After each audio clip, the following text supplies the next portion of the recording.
Rain's out, gains out. Hey YouTube, welcome back to the channel. On this overcast day, I would say sun's out, guns out, but the sun's not really out today. I posted a video recently reviewing a Model 200 Armscor Rock Island revolver. It's a Colt clone. It's a clone of which Colt, I'm not exactly sure. It's not exactly a detective special, it's bigger than that. Maybe the old Colt Official Police or the King Cobra, I'm not sure which version, but I mean, all those Colt double action revolvers from back in the day had similar features.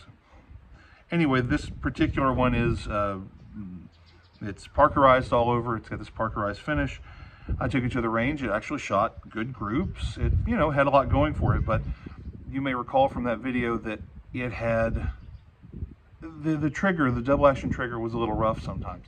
Sometimes I'd be pulling through and I'd hit kind of a stop, kind of a wall, and I'd have to give it, you know, probably 25 pounds of pressure to get the hammer to fall.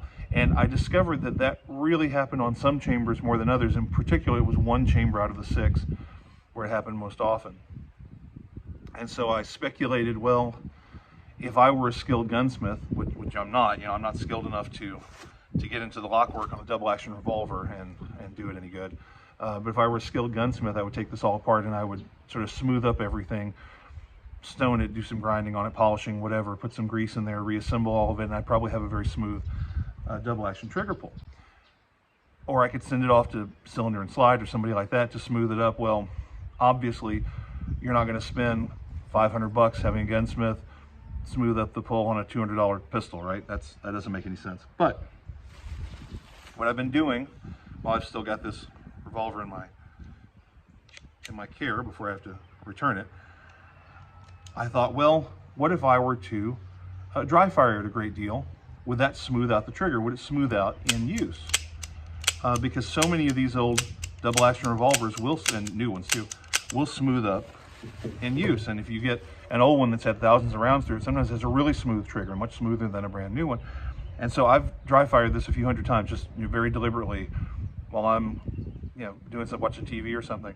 I'll make sure this is empty and point in a safe direction, and I'll dry fire it, you know, 50 times or whatever with my right hand, and then 50 times with the left hand. Anyway, I've dry fired it several hundred times, and I have noticed that it is much smoother now. It's still not what I would call a great double action trigger pull, but it's totally decent.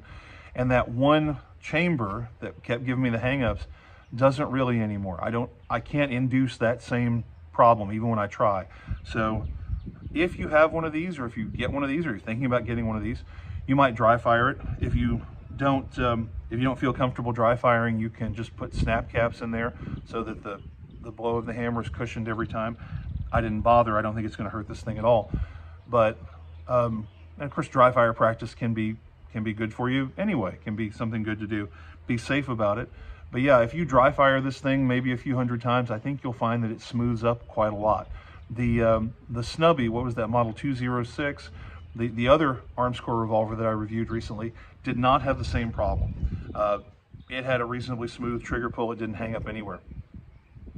But this one did, had some kind of little burr or rough spot or whatever, and just in use, that has smoothed out. So yeah, it's much better now. It's got what I would call a fairly decent double action trigger pull. And it started off with a pretty good single action pull, so guys, that may be an inexpensive solution if you have this problem. Just thought I would give you an update on this gun if you're thinking about getting one. I wouldn't be dissuaded by any roughness in the trigger, because apparently that will smooth out over time, and that's something you can do at home in maybe just a few days of dry fire practice. Well guys, as always, thanks for watching. Keep your powder dry.